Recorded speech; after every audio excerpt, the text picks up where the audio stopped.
Okay, people. So I am joined today by Matthew and Tori Butler-Hart. Hello, Guys, Gavin. How are you? Thanks for having us. no problem at all. No problem at all. So you are just about to drop your new film, Dagr? Yeah. Dagr? Dagr. Well, Is it? it is Dagr, but it's the Welsh version of Dagr, which is of course Dagr. Yeah. Dagr. So yeah, Dagr. Dagr. Yes. At least we hope it is. Otherwise, we made a real big mistake there. Yeah.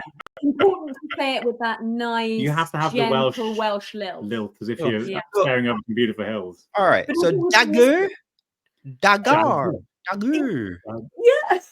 I'm not great with the Welsh accent, to be honest. I love it, but I'm not going to do that. Yeah, Dagr. no. Dagr. There we go. I think It's not on my CV. Richard Burton.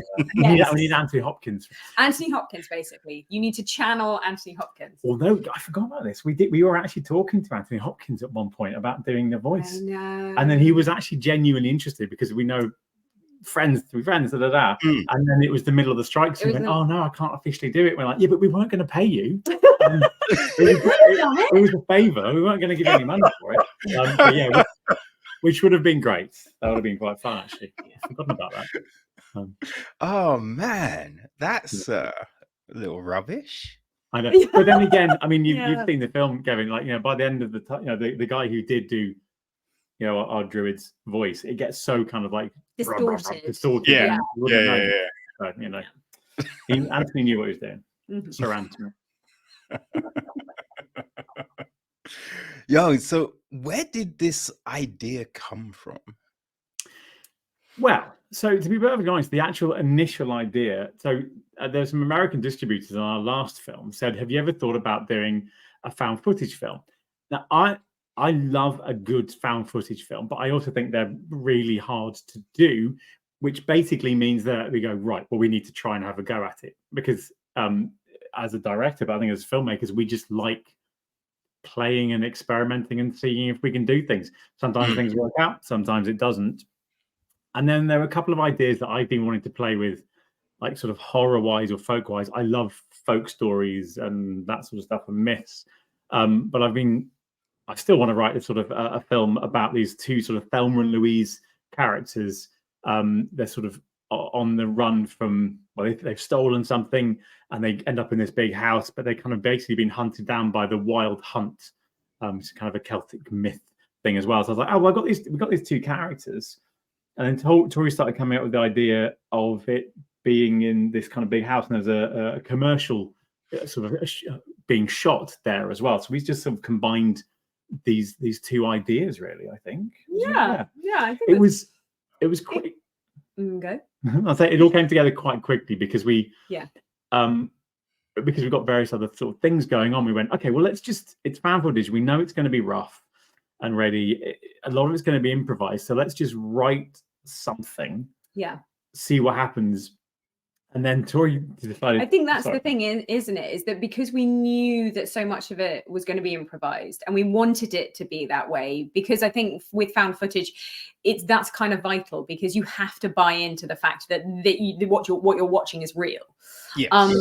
And so that whole part of it meant that actually the script that we wrote was very loose. In that, like dialogue wise, it was just a guide of sort of like pointers of, okay, well, we need this line in order to then link the storylines together. But actually, the improv around it will kind of bulk it out. So the actual script, I think, didn't take that long to write once we got the idea of the story. Yeah, which for me as a director is terrifying because I really quite like specific things and specific visuals, and it's all very. And then which is also another reason why I wanted to do it is like, can I work like this? Can I let go of the reins for actors, especially because they were filming it. So we sort of gave everyone documents about cinematography because we didn't want it just to be people running around in the woods. Obviously, you have to have a little bit of that, but we still wanted to make it look nice to watch as well. So the actors would they would occasionally think about things like negative framing and what is that going to do to the story and that sort of stuff. And that the idea that both sides of them are YouTubers they did go to film school. They know about camera equipment, and then obviously the filmmaking, the advert side, they know what they're doing as well. So there is a legitimate reason for it not to look too shaky cam. Yeah, without being too contrived. I hope. I mean, we probably are, but yeah. No, I thought it was very interesting, right? It's kind of like Inception, because it's found footage inside found footage. It's just like, yo, what's happening here? We are looking for quotes for the poster. Can we please put that on? Kind of more conception. Yeah, I like it. I think sorry, we cut you off from the excitement, Kevin. I'm sorry. No worries, man. No worries at all. No, but I love that idea, because I think, like found footage at the beginning, it kind of gets laid out to you, right? So you know what's going to happen, but it's how do we get there? Yeah. So then when we see the commercial shoot, for a minute, I thought those were the filmmakers putting the stuff together. Right. So I thought Emma and Matt were like meant to be playing the people that we find, but I'm thinking, wait, did they gender swap the girl? Like, that's interesting. Okay, all right. Well, who am I? Let's see where this goes. You know what I mean? And then I realized it's a commercial shoot. I'm like, oh, okay, but how did these store? And then when you get that, I was just like, oh shit! Wait, that noise was. Oh fuck! Okay, I'm on this. Let's go. You know what I mean? I'm glad you got that. Cool. Yeah. As we said, because hardly anyone's seen this yet. It's all about to be released. So all these little tiny things you put in, you kind of go, are people going to get that? Are they going to?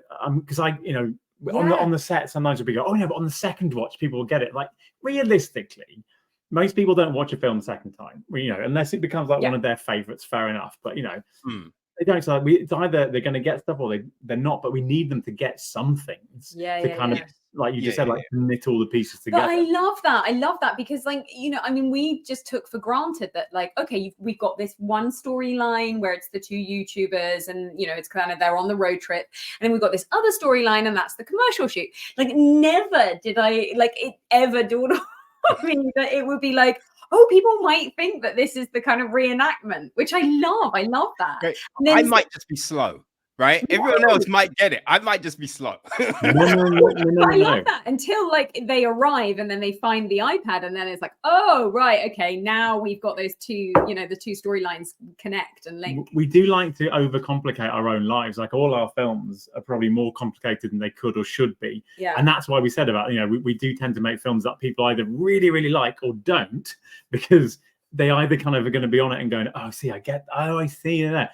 Or that could just be like, oh, that's just nonsense, which is fair enough. There's a shot in Dagr, and I'd forgotten that, because we did these little hidden things, and our little druid is in a mirror in one scene when Riz is what was the character name? Lou is sitting at the back, with all the chessboard, the checkers board and stuff.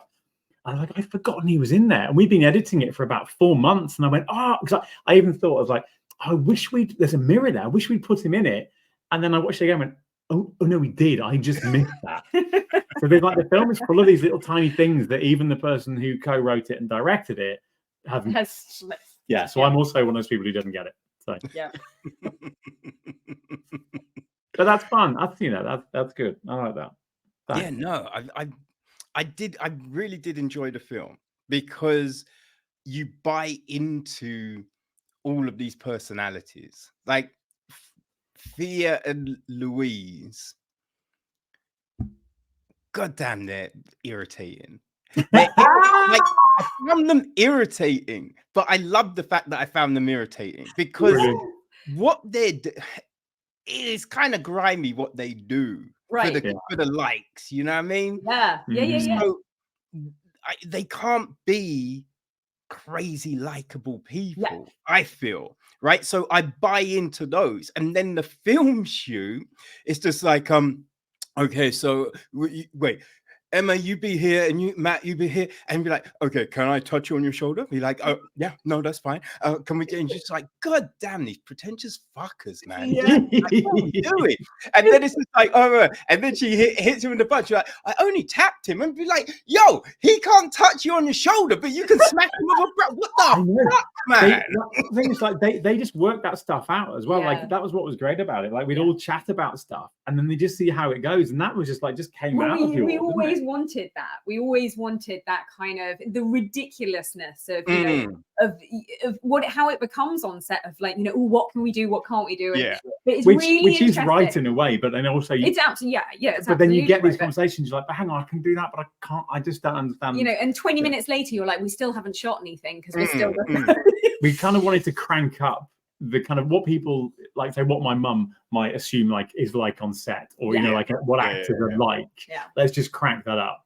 But it's really interesting that you say that like that they are all quite annoying. So basically, that came out of a conversation that we had with Jed Shepherd. So he is the producer of The Host. Yes, brilliant, amazing found footage film. And he had a chat with Dashcam and Dashcam, both. You know, he's the master of found footage, and you had a really interesting chat with him, and he basically explained that like there were certain rules that you kind of have to abide by in found footage films for the fans to kind of be on board, and one of them was all of the characters kind of in a way have to deserve to die. You know, so they can't. There's got to be a reason. There's kind of all, there's got to be a reason. So like the two YouTubers, okay, they're, you know, they say, okay, yeah, we're going to steal all this stuff and we're going to give it away to food banks and things like that. Very admirable, but they're also stealing things, you know. And everyone, you know, Tori plays a kind of a wanky auteur film director. Matt and Emma are kind of those typical kind of actors, and you know, that sort of stuff. So everyone has this element of like, you know, slightly unlikability because you sort of almost need that, so that as an audience you're kind of watching it and you're like, yeah, you know, I kind of recognize these people, but do I like them? Oh, not sure. But hopefully there's enough in there, but enough to follow them, to exactly care about if they die. That's the it's like you don't hate them to the point where I can't watch this, right? But you're just like, God, like, why are they doing this stuff, man? That's not good. Like, but you wanna, you know what I mean? You wanna kind of get with it, because you then have those moments where people, it's not so much they're redeeming themselves, but they're taking a different road. And so you'd be like, okay, I'm down with that. Yeah, no, that's a sensible thing to do. Wait, listen to her. What are you, listen to your friend, right? And so you'll be like, God, no, what are you, So you're in it, you're watching it, and you're just like, oh, where's this going? What's going to happen? Fuck. And that's the great thing about it, I thought. Oh, good. Cool. Thank you. That's very cool. Good to know, because again, the people we watched it with have known what was going on. So yeah, you definitely, after like a few months of going, you can't see the wood for the trees, because you're going, I think that comes across, but God, you know, God's knows, to be honest. Yeah. Who knows? Right.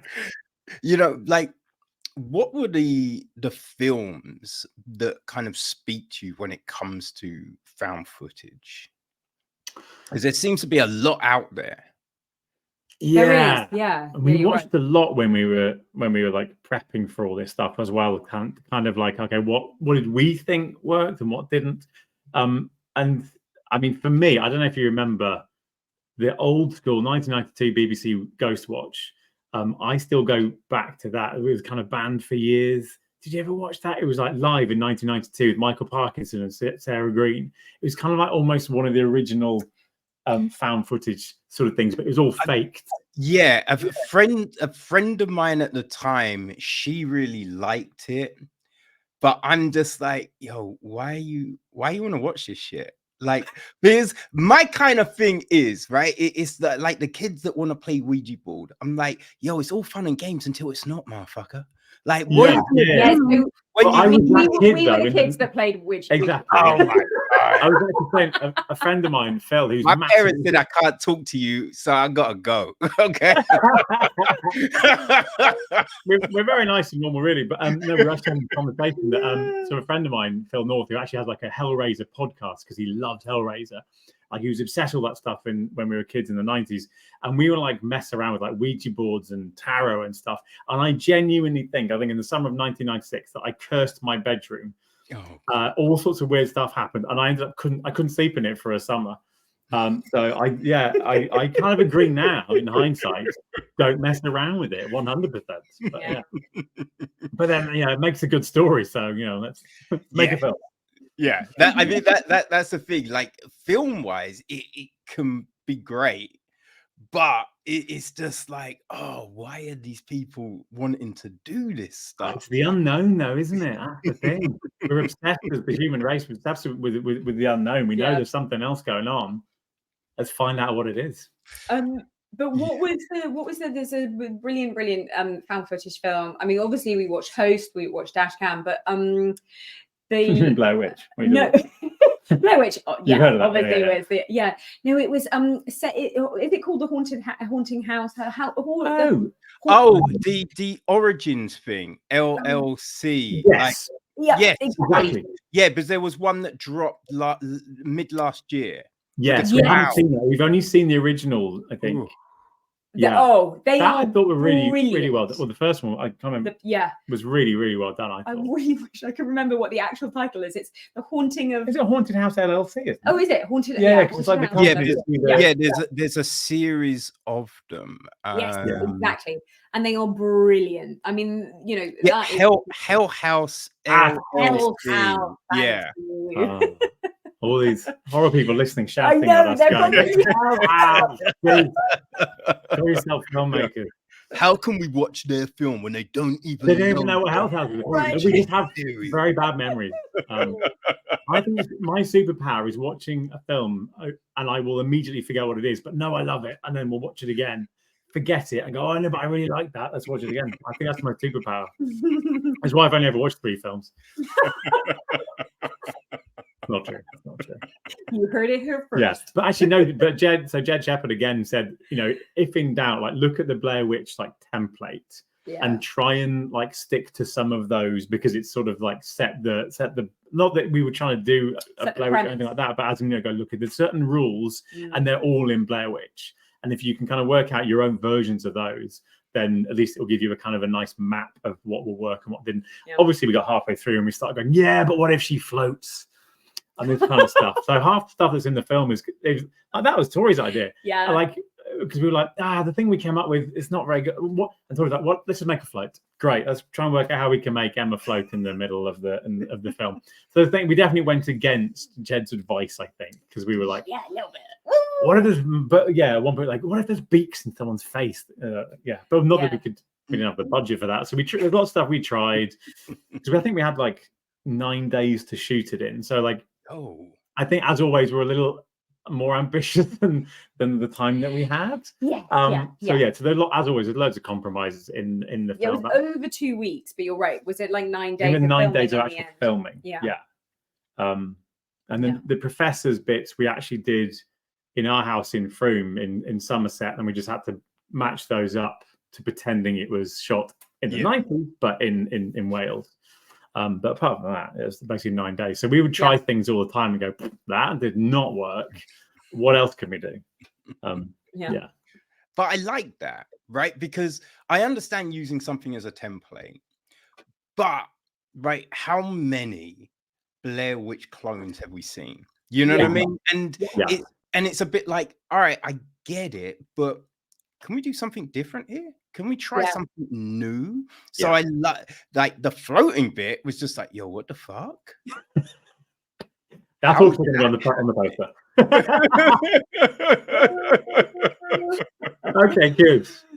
We ummed and ahed about so many bits and bobs. Like, we've gone too far, and we were battling on set as well with I think also with this sort of thing, because I think to a certain extent it would have been wonderful to have a bit more money and therefore a bit more time, but there is something I think in sort of in the fabric of found footage films that they tend to be low budget, and you have that feel of kind of rough and readiness, and a little bit of like, you know, throw it at the wall and see what sticks, and if it works, it works. If it doesn't, kind of thing. And I mean, like, you know, we were super ambitious on quite a lot of stuff, and I think some of it really worked, and some of it maybe didn't work. Well, as well as we worked in a different hoped. way than we thought, maybe. Yeah. I mean, there's a couple of kind of comedy deaths. Yeah, but that's all right. I think that's all right. Flying out of the window being one. Oh, but I like the deaths. I thought the deaths were fine. I thought they were, you know what I mean? With Matt, you're just like, oh shit, because you don't really know what's going on.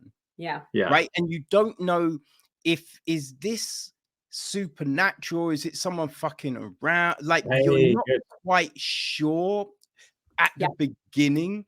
So like the deaths were all a bit like, wait, what? And you know, until a certain point where you're like, oh, okay, no, this is you know. Right. So I thought the deaths worked. I thought the deaths. This is great. Thanks, because Kevin. Also I was really quite keen for people to kind of watch it and all the way through almost be like, is this a Scream type thing, where it's actually the boys are they're the ones that are actually behind it and doing it. Kind of. So, you know, like, I was quite keen for people to kind of have that feeling of like, is Graham actually dead, or is it all this kind of, you know? Yeah, massive spoilers in this. But I know. But then when we were doing the grades, Carl, our grader, came up with this like effect for our druid, the shuddery thing, and we went, that's got to be in it. Yeah. Which kind of does take away slightly the is it human? Unless we're just vibrating quite a lot. Yeah, no. It's too cool not to stick it in, so let's stick it in and see what happens.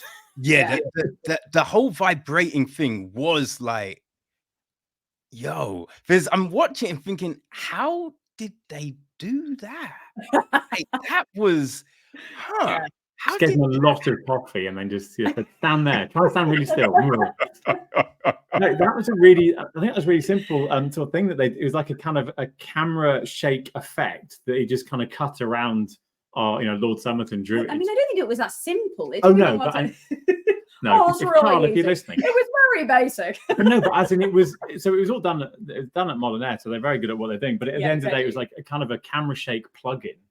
And no, exactly what it was. And then he just cut around and just stuck it on, and we're like, oh. But then he played around with something else as well. There was something else. But I mean, it had taken a week to get to that point. We tried all sorts of stuff, and they were like, "This is just too much," or "Not," or "This is just nonsense." So that was one of those moments in the post that you were just kind of like, oh, "This is great," because suddenly, like, you know, just takes you in a very different direction. The druid character took on this whole different kind of direction, and you were like, "Oh, okay, that's cool. That's really cool." Yeah. We think. Yeah. Fun for us anyway. Which is ultimately why you do it. You know, life's short. You might as well do something that you think's fun. That's my new philosophy anyway. Yeah. I used to worry a lot. I think there is something about that, because sometimes I might watch something and I don't like it, but you can kind of see that everyone's having fun on set. Yeah. And I'm just like, you know what? It doesn't have to be for me, right? Yeah. It's because you can watch like a lot of times I'll watch something and I'll be like, no, I don't like that. But I can see if someone liked this film, they would like this. So I like to throw in a little reference point for people. But if you can see, they probably had a lot of fun making this. So boom, they got to do the thing they wanted to do. They put something out into the world. I ain't made a film, so all power to them. You know what I mean? They did the thing that so many people, you know what I mean? A lot of people will talk about, oh, I could make a film. Oh man, I'd be better than Scorsese. Oh shit. When people see and they will never do it. Yeah. So when someone actually does the thing, man, props to them. And if I don't like it, that's fine. That's fine. It doesn't have to be for me, but as long as you make the thing that you actually want to make and you have fun doing it, that's all that really counts. Yeah, I'll always give a filmmaker like, okay, at least 1 star just for being able to get this film made, and then getting it out into the world. Because there's a lot we know. I mean, I used to be an actor, and I've been in films that were made but were never released into the world, because that's even harder than getting the film made in the first place, which is really hard because you've got to go and find some money in the first place, convince a crew and a cast that it's a good idea, and put it all together. Exactly. So which is also why we got to the point where like, this has got to be fun, otherwise what on earth are we doing? Because it's really bloody hard work, to be honest. But I enjoyed it, Karen. Thanks. No, it's great. It was kind of like a hybrid of a couple of films I've seen recently. So there was a film called The Blue Hour. Daniel Bauer directed it. Okay, and then there's another film, Chad Gets the Axe, from Travis Bible, which both, I really enjoyed both of those films, and I had great conversations with Travis and Daniel about the making of the film. So watching yours, like there was kind of elements like the druids. Daniel has druids in The Blue Hour, and this creepy kind of fuzzy kind of effect on them as well. Yeah, so, but it was different to how you did it. Fuzzy druid? Oh no. We did not. If anyone's listening, we did not steal that. We can do a fuzzy druid off. Yes. No. Maybe we can do like a sequel, a group together, and together we can do like a sequel. Oh, what? As in work together? Yeah, exactly. Okay, that's fun. We're gonna watch it and then. Oh, we drew it off, as in the film. Drew it off in the film. Like a Freddy versus Jason, but exactly. Yeah. Okay, I can't remember who. Daniel? Daniel, we'll have to reach out to Daniel and be like, how do you fancy a druid elf? You're being original, but nothing's original, is it? Yeah. Well, I mean, like, because I was watching The Creator the other day, the new Gareth Edwards film. I really liked it. Yeah, likewise. But I know a lot of people, I had a lot of talk going, oh, it looks good, but the story is just like, oh. And I'm just like, what are you talking about? Right? Because there's so many stories that use AI right now. Yeah. I mean, so many stories that have used AI just, throughout the decades. So, yes, he used AI, but it was different to most other stories around that I've seen. The way that the robots weren't really looking to wipe out mankind. Yeah. Right. And it was just like this human element that the robots were adopting. And I thought that was super interesting. So I'm like, yes, there's these ideas that a lot of people gravitate to, but it's seeing how these different voices approach those ideas. Yeah. And that's why I like inclusivity within things, because you see how these different people, different groups, different genders, different just people create stories. And that's the joy of it, right? So you know what I mean? It's not no one's really copying. No. You know what I mean? But it's just everyone's got this different approach, and that's what's fascinating. I mean, it goes back to myths. I mean, I love my myths and things like. But around the world, at the same time, thousands of years ago, people in Siberia were coming up with the same stories as we were over here. The Celts were, and the Native Americans were, and like there wasn't like huge integration and things like that. But like these sort of universal collective consciousness of a story, an idea, sprang up, and like, of course, like the influence was within, like the characters as such within the stories differ slightly, but that's only because the culture of the influences that they had ready to them. So they wake up, open the door, or the cave door, and look out and be like, oh well, we see a tree, but someone else sees a desert, or or whatever. So like those elements, but the actual essence of the story remains the same. And I think that's kind of the sort of the unifying collective is really beautiful. And it's what we all identify with. Oh, definitely. Yeah. Like every religion has got a flood story. Right. You know Yeah. what I mean? And it's just like when you look at the Norse gods and the Greek gods, very similar. Yeah. Very similar. Yeah. Yeah. You know what I mean? It's fascinating that It there's is. different stories, but with these similar threads within them all. Yeah. And a lot of them actually got on more than I think we thought. Like the Norse came over here and they were like to the Druids, like, oh, hang on, you've got that dude. Oh, well, we've got this dude who does this. And, oh, well, that's quite similar to ours. Oh, well, let's have a coffee and talk about it. I mean, obviously, there's a little bit of murder here and there, but on the whole, I mean, a a little lot of the spiritual guys were like, you know, they're like, okay, well, as long as you don't kill me, let's have a chat about it and stuff. Yeah. Our dude's got horns as well. Yeah, exactly. Yeah. Oh, but ours does that, but yours does that. Oh, great. That's cool. Yeah, I think that's exactly what happened on the beaches. It'd be like, wait, horns! We got horns! Yeah, I was going to kill you, but look, we've got the cool. No, Hey, guys, no pillaging today. They've got horns. Crack out the mead, lads. Come on.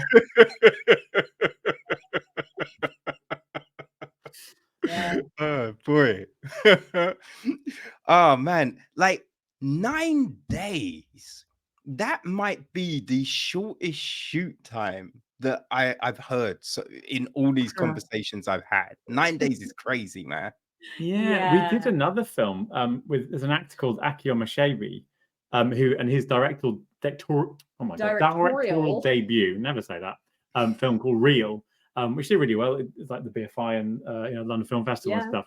We produced on that because he was in it, he wrote it, directed it. He made a short film before, but he was like, yeah, guys, I need like help on how the hell I do this. I think we did that in 9 days, or maybe it was 10 days. Did we have 10 days on that? We had 10 tends days, to be kind of like, not a bit more. Maybe no, 12. it wasn't. Promise you. You sure it wasn't 2 6-day weeks? I think it was 2. Okay. Oh, we'll agree to disagree, but that's kind of what we do, to be perfectly honest. You know, we either make big ideas but with not enough money, or we are brought big ideas with not enough money. That's kind of how we learned to do stuff, to be honest. But yeah, this one was very, very quick. 2 weeks, because that's basically we booked the location, and so it was like, those are the 2 weeks that we've got to film this in, because that's how much we had. You call it a location, but Tori basically found it on Airbnb. And just messaged them saying, can we book this for 2 weeks? We can. Right, now what we actually want to do is make a film there. Can we do that? And they went, I was very upfront right from the get-go. Yeah, but then they went, okay, let's get off Airbnb and we'll chat privately. Also, we don't say that either, because Airbnb will be like, where's our... Oh, well, they should get into locations. They should get into locations. It's fine. Airbnb locations. Yeah. That's a great idea. That's a great idea. We should copyright that. That's one for free, Airbnb. So we booked it not having a proper story at this point, not having the money to make it. Yeah. Nothing. We're going to book that. No. And then now we know we've got a date. Let's write something. We had a vague idea. Yeah. A really vague idea. Originally, we wanted to film it in Somerset because of the Druid ideas, a lot of that sort of stuff around here. But then obviously the Druids in Wales, huge connection there. So just Tori found that place. We thought, oh, well, let's just work towards that, which is quite a fun way of, fun/terrifying way of making a film. But there's no time to worry about it. You just have to get on with the problems. You know. But it lent itself quite well to it, the fact that we had, sort of 1 week to shoot the kind of commercially stuff but actually that was kind of 3 days or something, wasn't it? And then there was a couple of days overlap when it was sort of everyone together, and then we sort of finished off the second week. The final week was the YouTubers. So it kind of, worked well. It's, I guess when you say it and you're like 9 days, that's insane. But it sort of kind of just lent itself quite well to it, and we didn't only one night we overran. Unfortunately, it was that last scene in the woods when it's all dark, and that scene, just everything went wrong with that.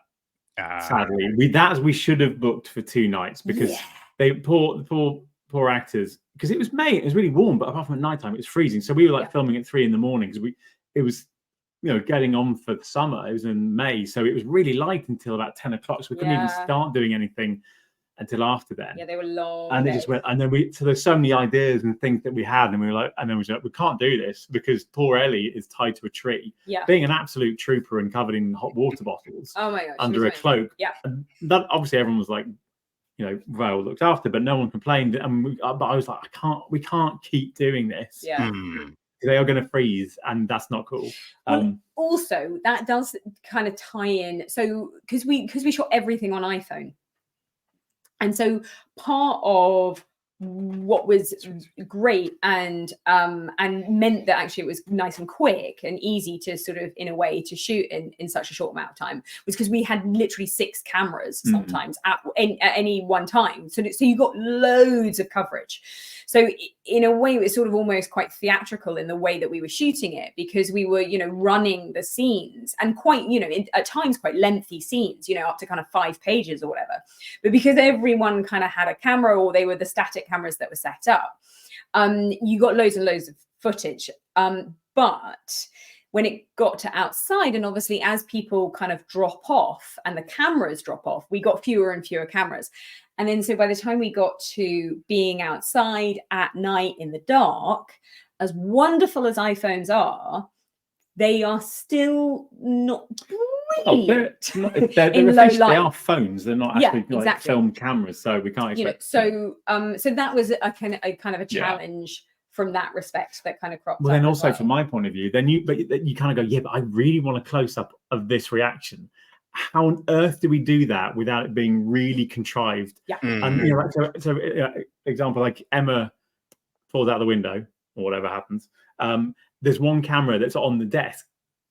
It would have been great to have seen the end result of Emma splattered on the floor, but then that would have meant Tori picked up the camera to go and look out the window, and like it's just, she wouldn't do that. And obviously it's a film, it's not real, but we did try to have like, but what these characters as a human actually do. She's not going to pick up the camera and go and have a look. So you kind of miss shots that I would have loved to have had because of the convention. If it's a conventional film, you go, well, cut to close up of. It would have been great to see us, fall out the window and splat. And but you can't do that. In retrospect, actually, if we'd had more time, then what would have been really lovely is we would have had the indulgence to go, well, you know what, fuck it, let's shoot it anyway. So let's shoot that scenario where Tori does pick up the camera, run to the window and look. And if it feels jammy and totally contrived, then we won't use it. But at least we've got it in the bag. And I think to be like perfectly honest, as filmmakers, I think we need to sort of start to learn this a bit more. It's always because we have the challenge, we're up against money. Every single time it's like we don't have the money to, for that extra few days, which would then give us that kind of we would have needed like flexibility a whole explodey makeup thing, and therefore time to set that up. We're fighting against the light that's going down, and that's got to match up the other light that we haven't even filmed yet, but it's the same scene, and that But that, I mean, in hindsight, I think that's actually what would have been great to be able to kind of shoot those. Just try it anyway. Different scenarios and be like, well, maybe it will work and maybe it won't. But live to learn, Kevin. She wouldn't have had to pick up the camera though. What would you have done? No, because she's wearing the camera on her waist, isn't she? No, that's Tori. No, because those are the YouTubers. The YouTubers were, but Tori wasn't. And but the director is only carrying the kind of behind the scenes. Oh yes, yeah. Pulled out the window, exactly. Yeah, it would have been only camera that we had left in that room was the behind the scenes one. No, that's choking myself. Originally, I wanted Emma to still have a camera. Yes, and that fell out. But then, after we saw character-wise what Emma had gone through, she's been levitated, attacked by ghost birds, seen people die. We're like, she's not going to be holding a camera. She's basically going into a massive panic attack. So originally, storyboard-wise, I did storyboard that she had the camera. She went, "Oh, what's that noise?" or something. That actually took her to the window, and then she was pushed out. So the camera would have fallen out the window. But then we're like, realistically, we can't have her carrying a camera because she just wouldn't. She's gone through too much. That is too much of and that's what doesn't, that for found footage films, for me, that is kind of what brings me out of it. If you start going, why is she still filming? Yeah. Yes. So we tried as best we could, and I'm sure we failed at some points. Yeah. To go, would she really be filming this now? Yeah. I think the wood stuff works with the YouTubers because they're going to be holding their selfie sticks, right? There was just, I was wondering, just with oh god damn it, who is what happens? I can help you out. Yeah, no, Tori. Yes, yeah. That one there. Yeah, that's it. I was like, what's that? Is this yeah, I didn't when you're in the room, no, when you're in the wood, you're holding the camera still. Yes. And I was like, oh, would she still have the camera? It But was only like, because like torch. That's where we were like, she needs a torch. That's the only yeah. It's a little bit, but then like, it's not a huge thing.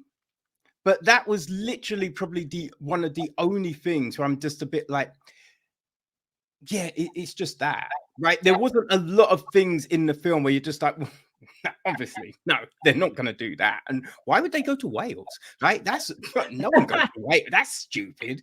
I'm not going to believe that.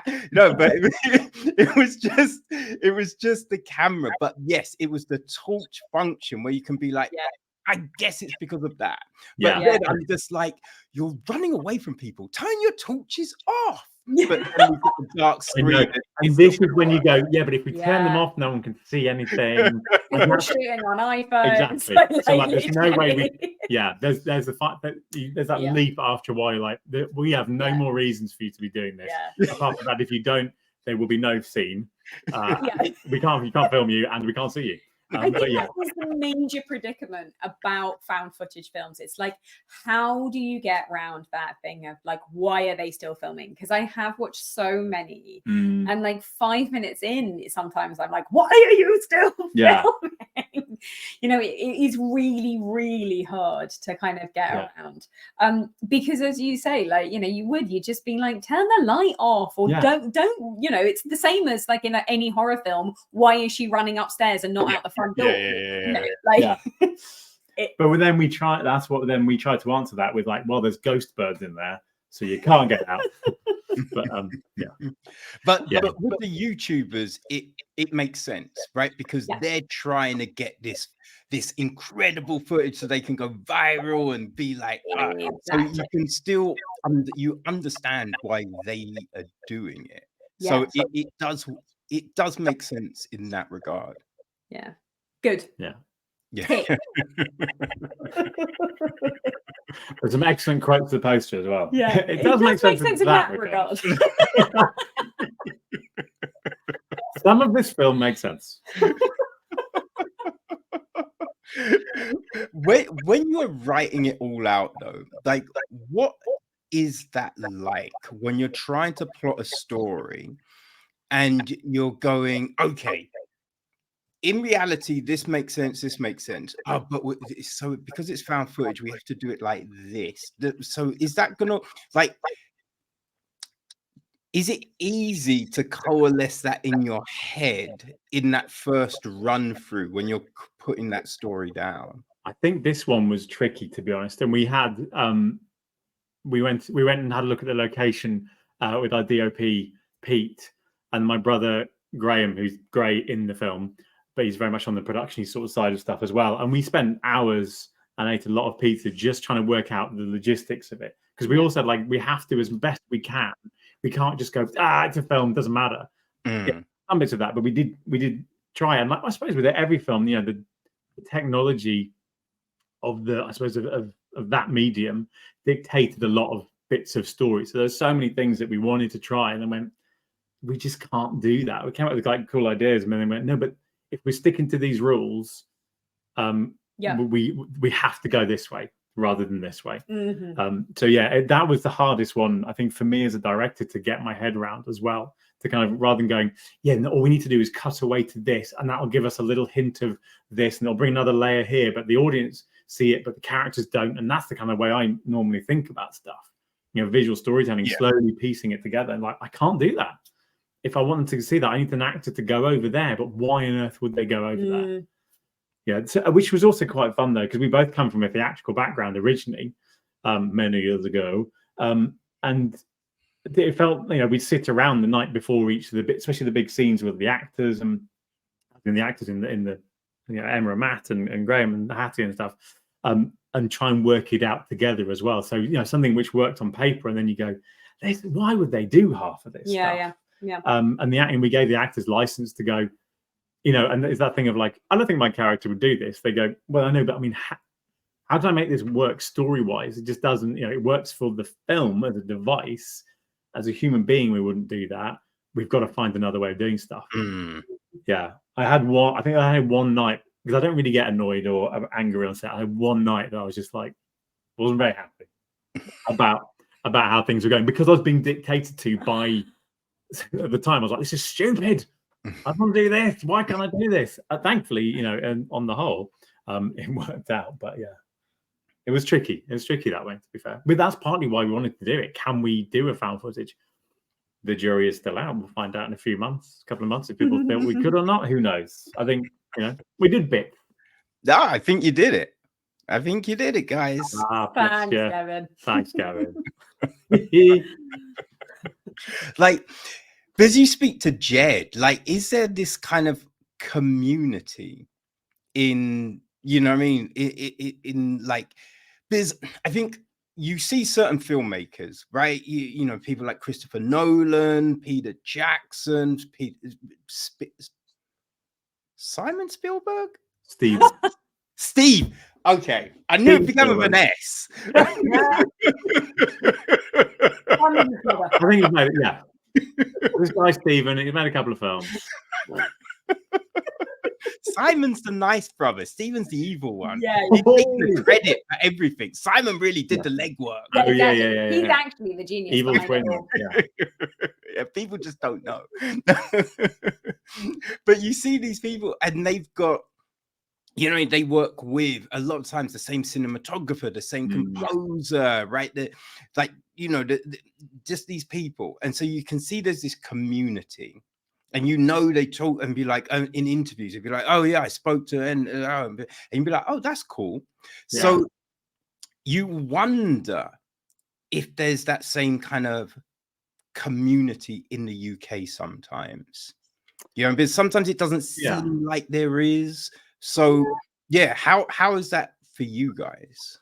I mean, especially at our kind of like, you know, very indie level, there's a podcast called the Filmmakers Podcast run by Giles Alderson. And he, over the last, like, I don't know how many years, like 5, 6, 7 years, he's been like slowly collecting all these kind of filmmakers.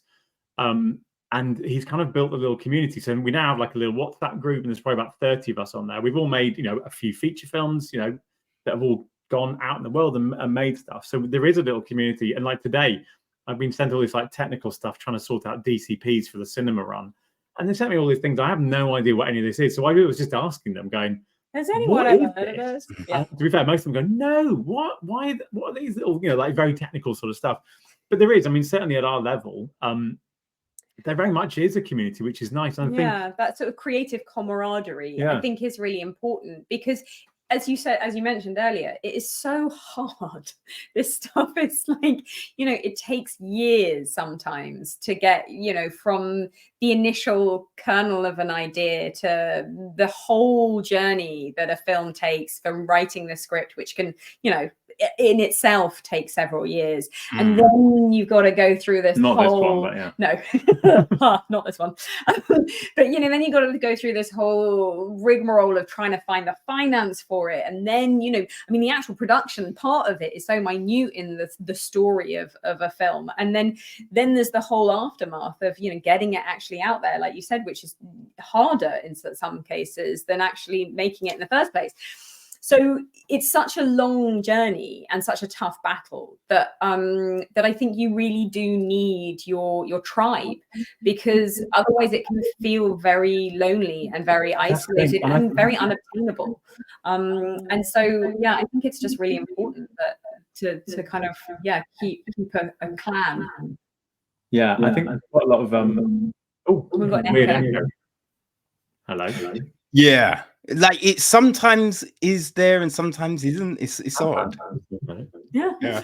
But yeah, I think that's why a lot of like filmmakers, they'll make kind of one film and then spend years slogging away trying to make a second one, and they kind of burn out because it's really hard. And I think there's no way I would have carried on, I think, if it wasn't for being able to kind of just, at least in the back of my head, even if I kind of don't use the resources of people like Giles and Jed and all those people, at least in the back of my head, I go, I know if I'm in trouble or stuck. And I think I was, by the end of last year, to be perfectly honest, I was feeling quite kind of like burnt out by the whole thing. I was like, this is so hard. And we're like, is this just a very expensive hobby?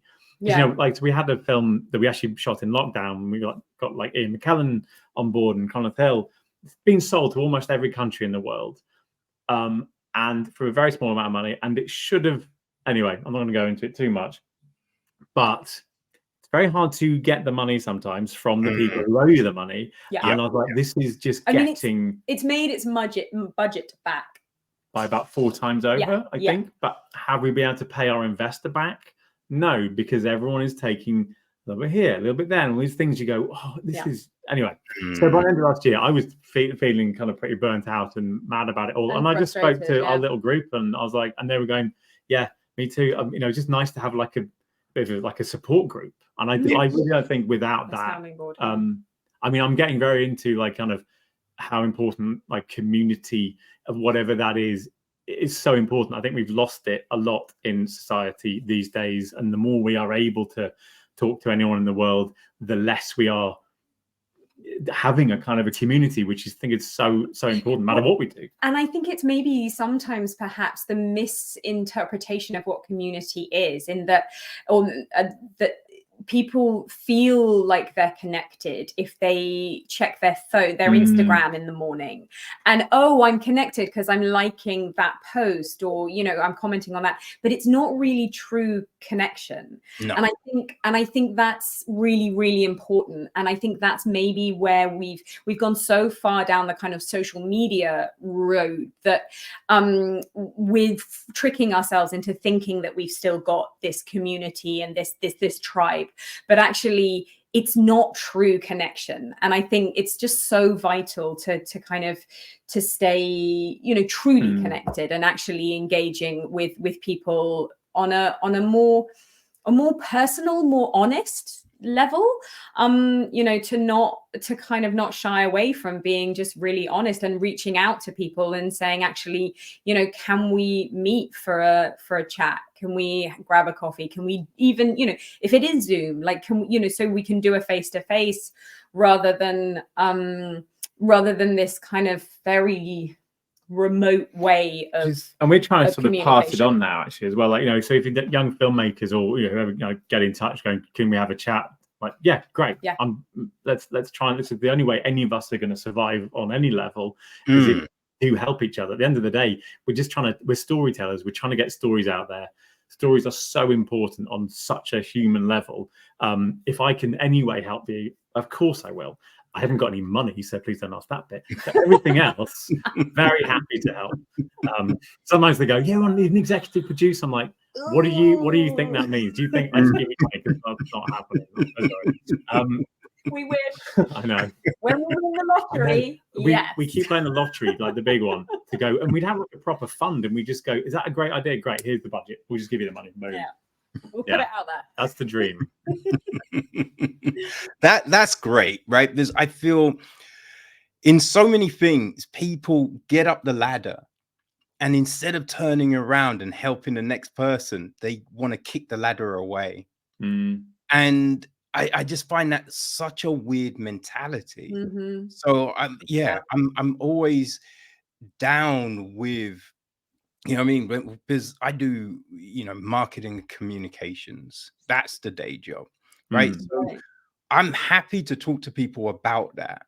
Yeah. And it's free. Like, I'm not going to be like, oh, pay me for that idea. Oh, pay me for that. No, because I like what I do. And if I can help you, just shine more, that's what I'm down for. Yeah. You know what I mean? So but there's other people, and you can say to them, be like, yo, I'm looking to do this. How do I be like, I don't really have time? Or, I mean, I'm not really looking to give people stuff for free or to have conversation. And you're just like, I just asked you a quick question. Like, I'm not saying let's have a 4-hour conversation, and you know what I mean. I just asked you for a quick little good yay or nay. That's it. Yeah, we actually because of this, because we've always been asked to like go on like podcasts or kind of on panel things to help people and stuff, and like we love that. So we were asked to write a book, which came out a couple of years ago, and then in it we kind of interviewed lots of different people in their respective fields, because it's not just going to be us. But the whole thing was, it was like a journey through some of our feature films of the things that we tried that didn't go right, but we've learned this. And like we were told, but don't give away all the secrets. I went, what? Yeah, but it shouldn't be secrets. Like, it's gatekeeper nonsense. And like, if we could, like, we've worked hard, but we've tried things. Sometimes it hasn't worked. If we can help I was going to say young, but like a young or new filmmaker not go down that road, and they've made a big mistake, which might be financial or whatever, and then stopping making a film, then of course we're going to help that. It's ridiculous to say, like, don't tell people the secrets. It's not there's secrets, but there's so much stuff that people never tell you. I mean, even if you've gone to film school, which we didn't, they just don't tell you half the stuff you actually really need to make a film, because so much of it is like, this is a lovely lens and that sort of stuff. But you go, great. On set, how do you do a dude? How do day out of days? How do you make that? How do you read a call sheet? All this kind of, which I'm sure they do teach you at film school, but like, but loads of them don't. That's the point. Anyway, but that's really true. And it's interesting, right? Because when I did my degree, they would go, okay, so this is what you need to consider when making an advert. Boom, boom, boom. And they're like, but when you're out in the real world, you won't do it like this. And it's just like, why teach us that then? Why not teach us how you'd actually do it? Like, what? There were so many things where it'd be like, so we're going to do this today.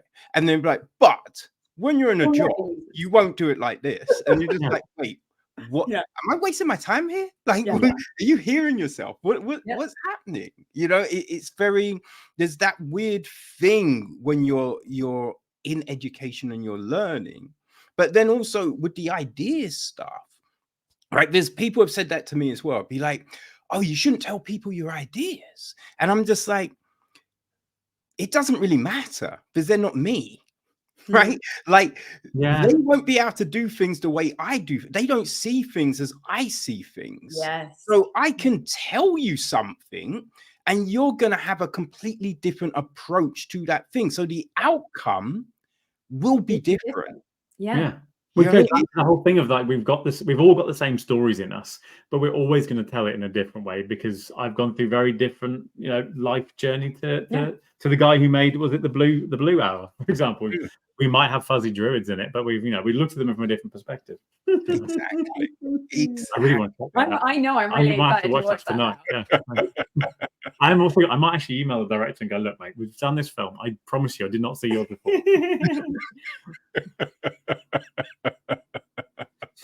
No. They're very different stories. Okay. Very different stories. Yeah. But but now I know that. I'm going to watch, because that's going to come up on like YouTube and stuff. There's going to be someone's going to go, they clearly stole that from the oh, all right, fine. But it's like when Deep Impact and Armageddon both came out. I know. In the 90s, almost every year they were like, hang on, but these are the two same films. How has it happened? Like, it just happened to happen. Yeah. Whatever was going on in the whole world at the time. Yeah. There was 2 Robin Hood films. There was 2 Snow White films, right? It's just this weird thing. And people think, oh, they copied, and be like, yo, that's not how it works. He's made a Titanic film. Quickly, make a massive Titanic film. Like, no.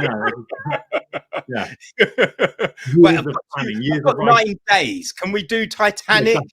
They're coming. You know what I mean?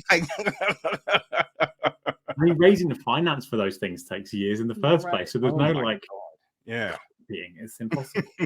Although there is that fun company, isn't there, in America, where they will purposely do like a copy, but like a really low budget sort of homage sort of piss Oh, take. Yeah. like, and they do a load of stuff for Sci-Fi Channel. That one, Yes. Yeah, they'll do like Sharknado and all of that kind of. Yeah. But someone do like they'll do Sharknado, and then which I used to think for years I thought was Sharknado. I didn't know what it was about, and then I saw it. It's Sharknado and sharks in it. Great, very clever. But then they would do like Crocodile Nado or Crocodile. Yeah. Sharknado. Yeah, which I think is a great title for something. I just we're just not quite sure what. It sounds like a Scottish folk band from the 70s. And we are Sharknado. or it's like a Mary Poppins spin-off, you know, Vic Van Dyke and be like, oh, gotta have a couple or two and a Sharknado. I like that. Yeah, what is a Sharknado? Oh no. What is a Sharknado? It's a Welsh dessert. I don't know how you say it. Yeah. That's why the druid was shaking. Is that too much Sharknado? An energy drink. Yeah. Well, I've had too much Sharknado today. Sorry. He's just jonesing. Bring my bag of those. Whoops. Oh dear. Puts a whole new spin on our film now, to be fair. They ruined it for all the people watching it. I imagine lots of people listening being like, I haven't seen Sharknado. Sharknado is great. Crocodile Nado is also very good as well. Smaller budget, but right. Silly. Oh boy. No, this is like it's funny that you made the film because it's like you wanted that challenge. Like, what did you, when that came up though, what was the thought? Like, what did you think the biggest challenges were gonna be? And then once now it's done, what actually turned out to be those biggest challenges? I can't remember what my initial, because I think both of us genuinely sat there and going, can we do this? I mean, for me, it was definitely as an actor filming and acting at the same time, because I am not technical in any way, shape, or form. So the idea, nor am I like a big content maker. You know, as in like I don't, I don't film a lot yourself. Myself, like I'm not a big Instagrammer or anything like that. So like for me, the idea of kind of just filming and also doing a performance as well just was terrifying, because there's just so much to think about, and I think I would still stand by that. I think that for me personally, that was the biggest challenge for sure. But that was my fear, like asking actors to do that. And also because I know what I'm like as a director, going like, I need you to know that in this moment, I need you to bring the camera closer so I can have that little moment of that thought. Our actors going to be able to do that whilst also, trying to be in the moment and going, oh my God, I'm being chased by, 18th century druid. But to be fair, I was like, no, I think they smashed it. They really did. The thing I hadn't worked out at the time until I was on set was the thing I sort of talked about of going, yeah, but we need to cut in there. We need to be able to cut into that close up of that. And like, I can't. I had not imagined that because I was so worried about like, how do I communicate to the actors? Okay, in this moment, I know you're looking over there, but I need you to find a way as a character to bring the camera a little bit closer to you so you can have that, so I can have that moment. I want this kind of framing, but it's also got to work as a character. They absolutely smashed that. And then it was the other stuff I had not planned of, yeah, but how do I do all the other bits? That flummoxed me, to be honest, for a lot of the time. I know when I planned stuff, I'd storyboard it and go, oh my God, I'm drawing a close-up. I can't do a close-up because it's a static camera. Shit. Yeah. And I don't think, there's no way around that. But that's why we wanted to do it, to be honest. I don't mind making something and failing, to be honest, because I think that, I think we've, at the moment, touch wood, we're very lucky that we keep getting to do that, and we learn each time. I genuinely think it's the only way to learn, of just having a go And then also, the fact that it has got out in the world and people are going to watch it is great, because then we will get feedback from people, and they go, yeah, didn't think of that. Cool. All right. I've learned something. I'm quite good now at not taking it personally, because it's, it's art. It's silly art, but it's still art, and it's just our version of this story. Everyone, of course, would have done it differently. Is there something I can learn from that to go on to, hopefully, if we get to make another one, So, yeah. Don't know where I was going with that. Went off on a little. No. What I ended up doing is, Kevin, sorry. That all makes sense, and it's Travis said something similar about the fact being you because you're asking the actors to film, but then you're thinking, oh, will they know how to take the shot? Will they know how to frame it properly? Will they know how to do this? And what I mean? It's like, will they know to turn the camera so we then see this thing? And it's that concern, that thought, like, how will this work? But then you find, oh no, they get it, right? And so it all kind of works out. It's and I think also, I mean, like Pete, our DOP, was amazing in sort of like handling a lot of the technicalities. So actually, he would literally hand us the camera, and everything it would be is like set up. It's all set, ready to go. Yeah. So actually, that side of things, we could just not concern ourselves with and not worry about. We sort of rehearsed like theatre as well, so we could rehearse it. Okay, is that going to work? But then we would light it as best we could and stuff. So we have that luxury. And I think actually part of the joy of found footage films is that you don't know what you're getting. So you kind of run the scene, but it's never ever going to be the same. You don't have the rig and the dolly, and and it's not on. So that every shot is always going to be completely different, because no one will move identically each take. So actually, that's kind of the really lovely, beautiful thing about found footage, is that you get these kind of beautiful shots that you're like, that wasn't meant to happen, but great. Wow. Yeah. I mean, like, that's like, you talk about happy accidents. And we'd set up. So we were all, we'd wind the actors up, let them go, and we'd all be in another room. But we were watching all of the cameras when the internet worked, and we could watch all of it. So, but sometimes there were 6 cameras, and I was having to flick around, just going, is the story there? I think it is, and a bit like fun to watch and go, oh my god, Riz has done that, Tori's done this. Okay, that works. I always like to have the editor around as well. So William Honeyball, who also like helps on the sound and DIT and that sort of stuff, so we can be there and put it together, and sometimes we can play stuff back and go, yeah, no, this will work with this. Great, I hadn't even thought of that. And then, oh, Matt's turned around there, Graham's gone over here. But we were able to kind of keep a track of it. So the actors had no idea often what was going on, but we were able to properly track it all, basically, through the magic of Apple TV box. There you go. Thanks, Apple. Yeah, no, that's funny, because Travis used that too. Really? And he said when he was doing because it was trying to work out how to do the stuff outside when you're using the phones and the coverage. And so it's just like, oh, we just found if you have several Apple TVs around, it all connects to that and you don't lose coverage. Yeah, there was quite a lot of I think it was almost more technical than when we've worked with, like, Arri Alexas and all that, and the proper crew and stuff. Like, thinking of all this, like the logistics of that, the infrastructure, I think was more complicated than the monitoring infrastructure. Well, then also sound as well, because obviously we had to mic everyone up and then hide mics around the place. So even in the woods and stuff, we had lights and we had mic and mic smack sort of stuff. Yeah, just all the other bits that went wrong. Now, something that you said just a minute ago about, when this goes out to the world and you'll be able to see that reaction from the public.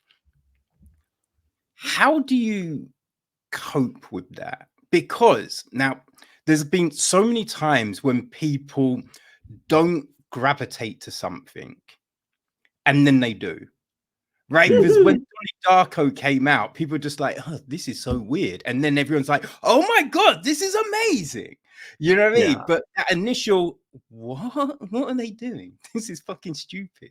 Right. Yeah. So it's having that reaction from the public, but then going, but are they right though? right? Yeah. Because they're going to change their mind next month. So Yeah. so when people are just like, that sucks, right? Do you go, all right, I see their point, or is it more like if someone says, I really liked it, but when Thea does that thing, it doesn't make sense. You'd be like, okay, I get that criticism because they're talking about this scene, this thing, that, like, So when you're dealing with just all of that noise, how do you filter things?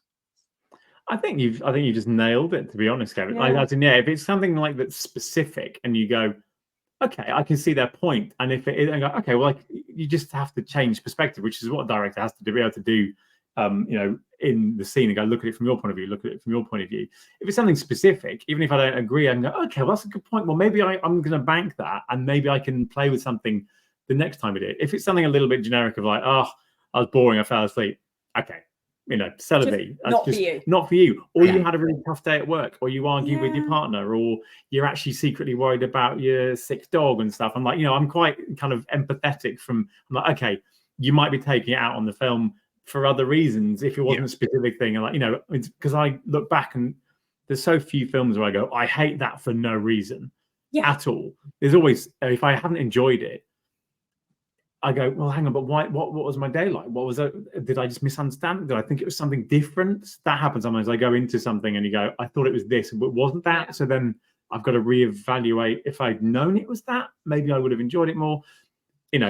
I think because we kind of battle with it ourselves quite a lot. It's like, do you want to read the reviews before you watch something? Because because you do get sort of slightly tainted by people's opinions, and so that this happens often where you go in and you think that you're watching this sort of film, and then actually it turns out to be something else, and it's not that you kind of didn't enjoy it, you just weren't expecting it. And I think it might literally just be influenced by a review that you've read, and they've seen it that way and you see it kind of in a totally different way. So I think we're fairly sort of philosophical about a lot of that stuff. You go, okay, you hated it, you haven't said why, so maybe there's other stuff going on. But also, if people don't like something, it's fine. But if it's criticism where you go, I don't think this worked because of, okay, right, let's break that down. That's something I can maybe use. Even if I don't agree with it, why did you think that? Have I missed something earlier on in the film that maybe I should have highlighted a bit more, which would have led to this? Because I assume, because that's the problem. We get into a proper echo chamber of our own sort of thoughts of like, this is really obvious. And then you watch and then you go, oh, hang on, but that's only obvious if you picked up on this tiny little thing there. And then it's obvious. But if you don't, if you happen to sneeze at that moment, or someone behind, if you're in the cinema, someone behind you rustle and you turn around like, oh, loud rustler, you've missed that tiny image. That no longer makes sense. You're like, okay, well, I need to rethink that for next time. That kind of stuff. It's all learnable. You can just learn from everything, I think.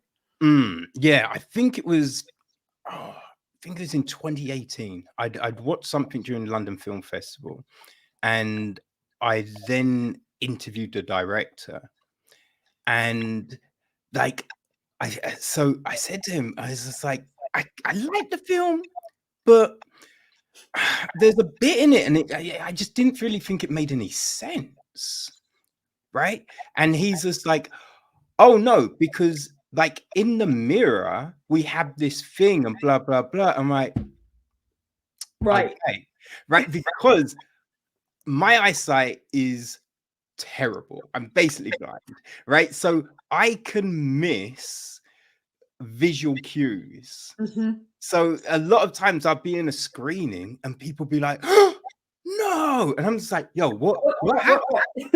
What's everyone doing? Like, what's going on? I see nothing. And there's a shadow appears, and everyone's like, oh my god, and things like that. And so I miss those things. And so when the director said this, I'm like, that would have made perfect sense then. I get it. So it's interesting sometimes having those conversations with people and thinking about, the things that don't work for you and why they don't work. Yeah. Oh, completely. But then you have the conversation of like, okay, because you don't have to be blind to have those moments as well. You do miss. Everyone misses things. Yeah. Because you might be looking at one side of the screen and the thing will happen over here, and you go, "Wow, what was that?" Or whatever. But then as a filmmaker, you go, "Okay, does that mean I should change everything now from now on to make that more explicit, or should I just keep slogging on that way and just maybe tweak something, or then you kind of get into a battle with yourself of like, should you just do what the audience sort of says? Yeah. Because then is that going to dictate the story? And if that's not the story you're telling, yeah. But I mean, don't know what the answer is yet. No, I think you just do what you do, right? Yeah. Because as you said, I remember when I watched I loved Inception. Oh yeah, me too. But then the next time I watch it, I saw some different things, and I'd be like, oh shit. And then the next time you see some other things, you'd be like, yo, it was the same with Tenet. I remember watching Tenet and I'm being like, love it. And then you watched it again, and I was just like, oh, Tori, can you lift the dog up slightly? Yes. No, it's the dog, because there's sometimes maybe, and you'd be like rubbing its head. It's the Tori and Matthew, and so it's just like, what's he doing? There's a dog. They're having a conversation, and he's like, oh. I did that a minute ago. Yeah, because she's getting a little bit like, No, she hasn't been fed yet, and I think she's starting to be like, where's my food? Yeah, yes. So context. We have a small border terrier on our lap. Border terrier on the lap for the entire thing. Yeah. Good. I'm so glad you said that, Kevin. Thank you. You're gonna be like, what is she doing? A lot of hand movements under the table. A lot of hand movements under the table. It's very cold in Frome, and we've got to do something to warm up.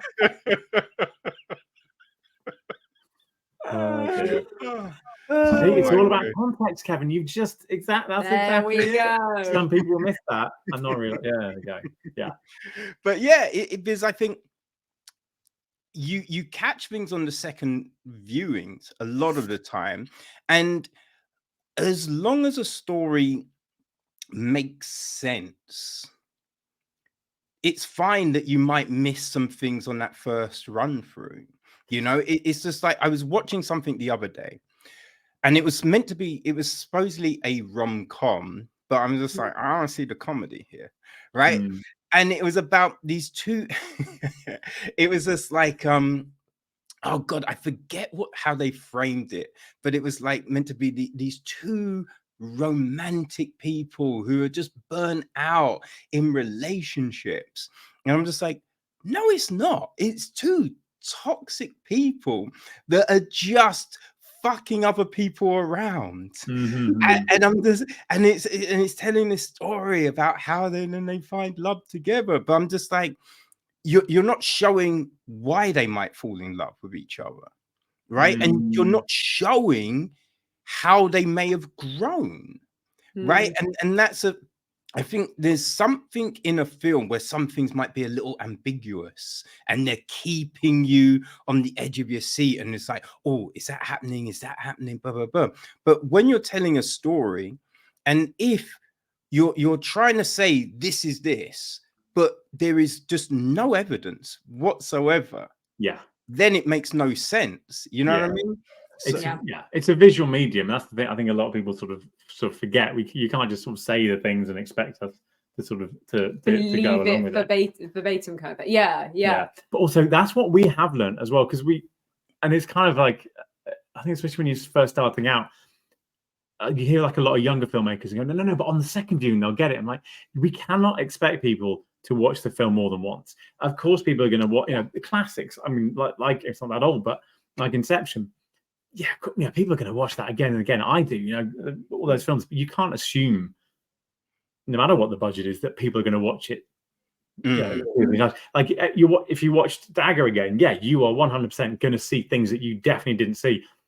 Tori watched it quite a few times. Didn't notice quite a lot of the stuff, and she was in it. I was like, no, but look, he's at the window up there. That slight movement of the curtain there. you'd probably have to watch that No, 5 times missed before it again. before you even sort of see it. We can't assume that was the big thing, because we were like wanting to hover around like some subtle little things, but I'm like, this is so subtle, you're not going to see it at all first time, and we can't assume people are going to watch it a second. So do we crank that up? Which is why, so a lot of found footage films, it's only really like, almost like the last 15 minutes where stuff starts to kick off, and we were like, that's cool, but why don't we start it earlier? So I think we're about 40 minutes in, and then we start ramping things up, because I was like, not that I get bored, but I am sometimes a little bit like, we are just watching people ramble on a bit now, and that's good because you need to build character and what's going on and setup and where are we, the world building. But I also want something to happen. Yes. So there was quite a lot of like battle on set as well, and within our team of about 4 of there was some people who were like, no, keep it really subtle until right at the end. I don't want to see it. I'm like, no, I want to see stuff, to be honest. Because sometimes we go, but the second time they watch it, they'll see that. Like, we can't think like that at all. That's an amazing luxury, but there are so many films these days. I mean, thousands get made every year and just churned out, and it's just trying to. Even the fact they watched it once is kind of a miracle.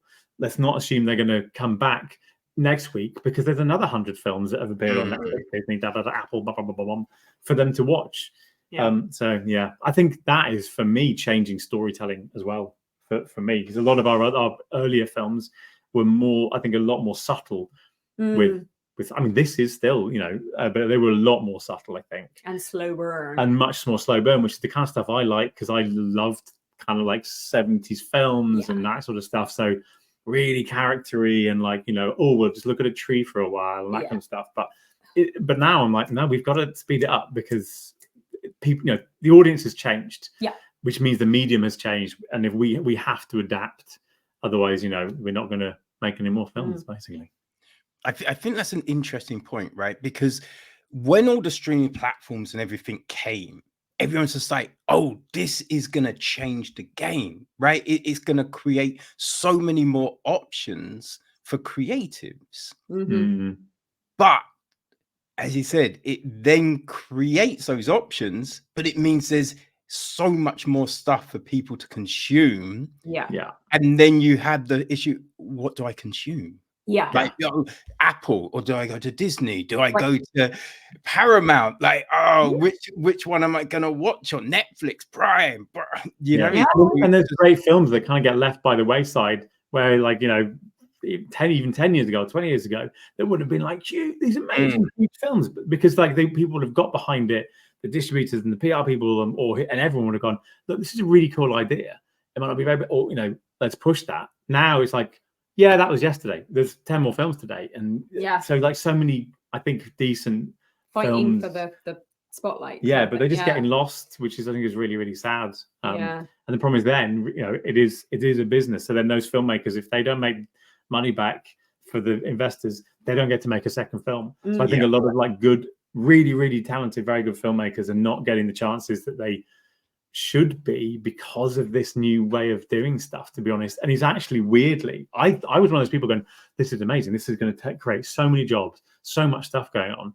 It's weirdly shrinking things. There's people, more and more people, to be honest, seem to be out of work, and there's like it seems to be so much content, which I hate that word, but so many stories out there, but not that many people working on them, which is weird. Don't know what's going on. I think it's because it's the sort of the era of the studios. We're back there, aren't we? It's kind of come full circle, and we're back there. And it's interesting that you say that. Is that it's sort of this kind of jungle of options, but then I find it quite frustrating, because you can't, like, no one can afford, I mean, few people can afford to have the membership of Netflix and Apple and Disney and Paramount, and you're paying all of these. Everyone can afford like all of the subscriptions. Like, well, we certainly can't. So then you have to kind of pick and choose of like, well, what sort of content do they tend to like? Oh, but then, I love some of the Apple TV stuff that they're producing. I think it's brilliant. It's fantastic. But then, actually, they don't really, they have fewer films. And actually, so you then kind of like, well, where do I go to kind of, you know, and it is very much a sort of like, well, this month we'll have to do this, and then we'll do that for a couple of months, and then we'll switch on to that, and then you kind of miss stuff along the way. Although now I've started I'll actually pay for, I'll go on Amazon and I'll buy the film, because I know at least a tiny bit of that money is going to go back to the filmmaker, so they can pay their investor back. So I've gone a bit old school now as well. Yeah. And if there's a DVD, if there's a DVD or Blu-ray, Kevin, I'm all over it. Physical. Which I think is really interesting. Like HMV have just reopened shops. I'm fascinated by that. Yeah. And so I actually teach filmmaking and screen acting and things. So working with 20, 21-year-olds, and they kind of seem to be going back to the days of actually having things, which is tangible, physical. I can keep this, which I think is actually kind of really quite hopeful, to be honest, from that point of view, because that used to be one of the biggest revenue streams for filmmakers. Goes with DVD, you were going to get a good portion of your budget back. Selling it to like Netflix, you might get a quarter of your budget back. They've also got it for 4 years. You can't sell it to anyone else. How do you get the rest of the money back? So it kind of Okay, from a filmmaking point of view, right? Two things. So which to go? All right. So you've sold something to Netflix, right? How do you kind of broker that kind of situation, right? Because if they've got the film, say, for 4 years, and you're like, oh, how do we make some extra money from this? Do you think, oh, we should got all this footage, let's put together the DVD extras, we have that on our website, and then people pay a little bit and they can, have the behind the scenes, they can have the cast interviews and what was it? The commentary track. That's it. You have a commentary track on the website. When they watch it on the streaming platform, you can tee it up so you get the commentary track of the film.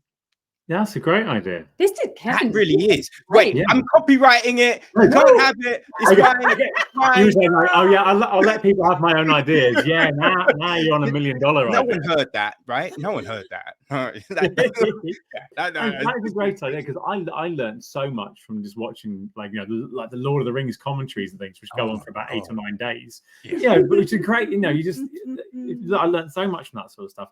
Because I think 2 of our films did go on DVD and stuff, which is great. But they're not all going to do that. But that's a great idea of having extra stuff. Yeah, it's and just really kind of good going, idea, just have it free. Just stick it on YouTube. Have a link on your website and go. If you want to know how we made this, have a look at this. Yeah. But so because you've got that, but then if you're going to sell a DVD and a Blu-ray, when you're making the film, are you thinking about the extras while you're making it? So all right, let's save that.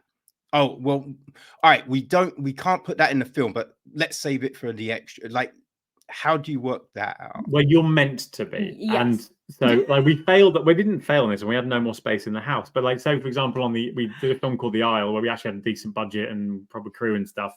So we would have an EPK, and we had someone doing the EPK. So he was doing all the proper stills, and he would sit and have interviews with everyone and doing behind the scenes, filming, that sort of stuff. So you are meant to, if you want to do that sort of stuff, have budgeted that in. So obviously we had so that was Aidan. So he got his daily fee, and we fed him and put him up and all that sort of stuff.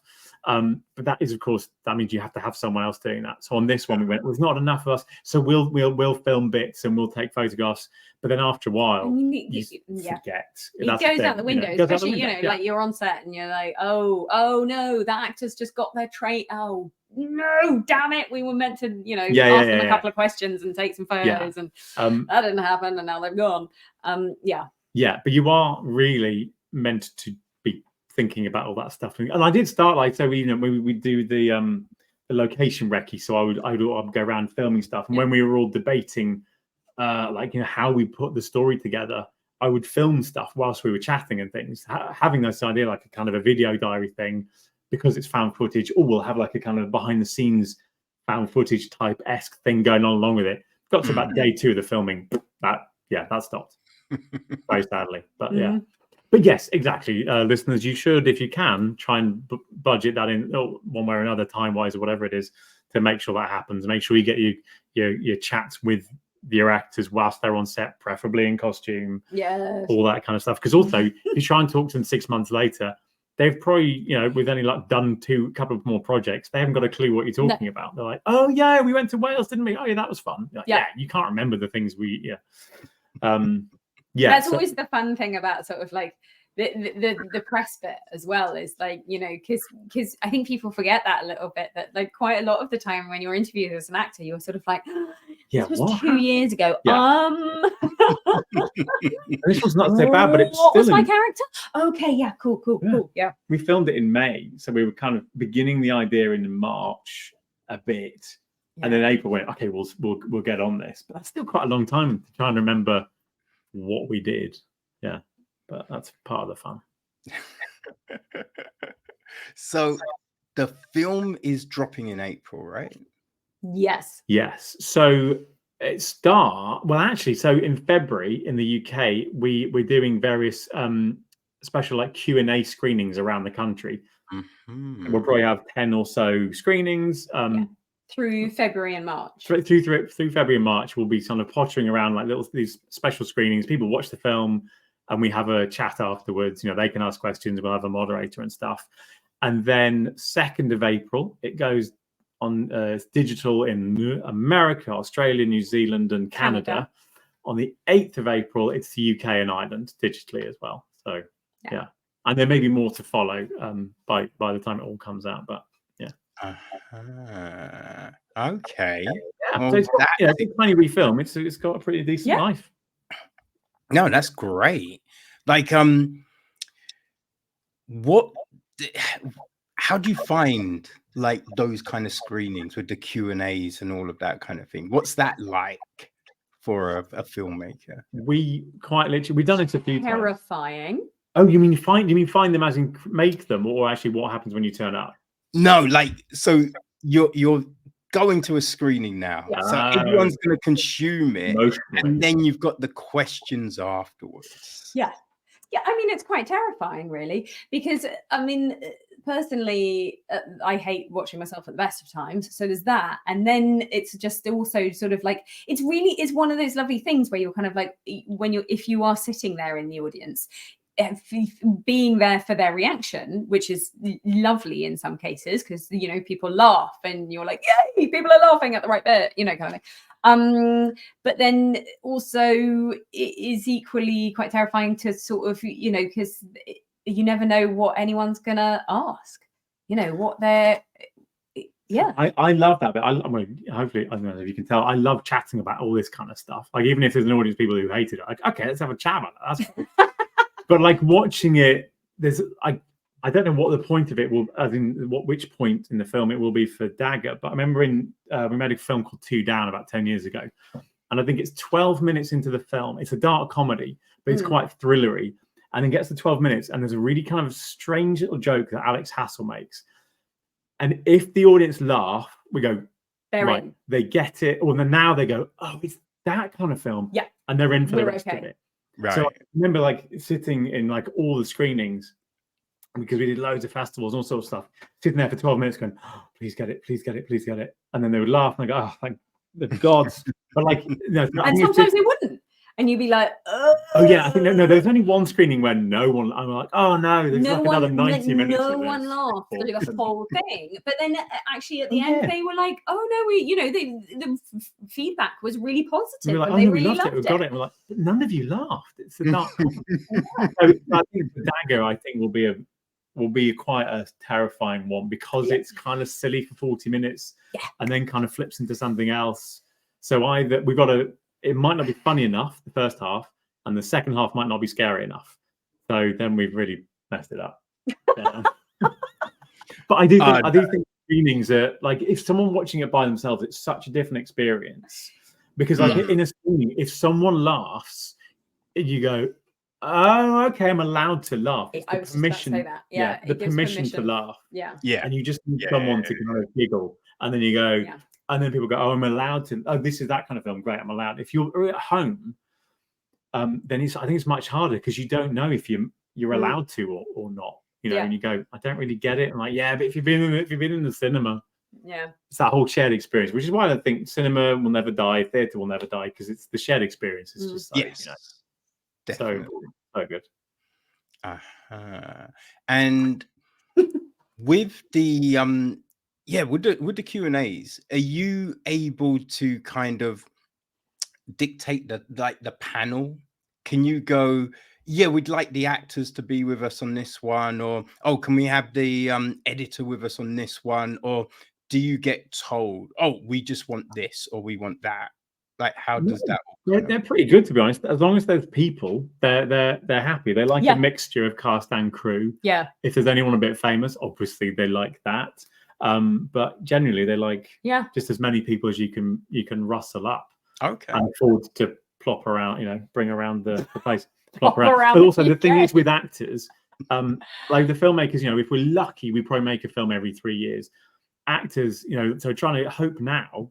Well, no, that sounds bad. Hope that none of the actors get a job. But they might go, yeah, of course we'll turn up, and then they publicize it. They put it on their big screen, with and then they go, I've got a job. I'm in Brazil for 6 months. Like, okay, we've lost them. There's no control because you can't go, yeah, but you need to be here for this. Q&A in Warsaw.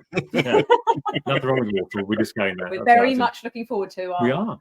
But as in, you can't make them. If this was a $200 million Chris Nolan one, they will probably be contractually obliged to do that. Please. Next time. But also, I mean, the actors tend to really enjoy it as well. I think because we had a screening and now they're all on board. I think none of them had a clue what this film was going to be, to be perfectly honest. Especially because none of them still don't. No, Matt Barbara hasn't got a clue what he's at. No, especially because there were two halves. There's the advert team and then the YouTubers, and a little bit of mingling. Neither side really knew what the film was about. And then we had the screening, and then they were like, "Oh, that's what it. Oh, great. Oh, that's cool. That works." So now they're like, "Yeah, we'll come to as many screenings as we can. We have to go, and we've got to find the money to put them up and get them there and feed them and all that sort of stuff." But it's worth it. It's why we slog away for years doing it. Awesome. And how can people find out if it's screening somewhere near them? Well, we are such a good question. Kat. Well, we are in the process because we're still nailing down the dates. We're going to have on our website. So on fizzandgingerfilms.co.uk, we will have a dedicated page to the screenings, and that will be updated because we know we've got like 7 or 8 confirmed now, but we don't know exactly what times. So we have to wait for the cinema. So it will be updated, and there's more screenings that might come in as we go along. We were kind of thinking, oh, maybe 5 or 6. It's already going up every day as well. I think it's looking probably more like 10 now. So I think it's a nice, That's awesome. And still adding.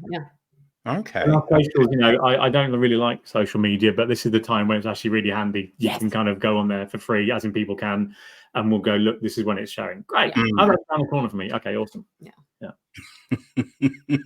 We make sure not to be London centric as well. We try our best to be as movable as we can as well. Yes. Which is important. You're a Londoner. Does anywhere else exist? Oh, the cheek. I'm joking, people. Yeah. I know. We've definitely got a couple of London ones confirmed. We're in Crouch End, North London, and Ritzy in the Ritzy. Okay.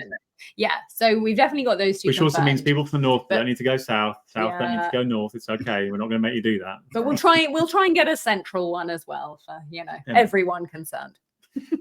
I think the Prince Charles would be a great venue. I love the Prince Charles, and I will say, because basically you have to sort of four-wall it where you hire it. There's no kind of like, because every filmmaker wants to go and do this. So to kind of go, Q&A 50-50 split like other cinemas do.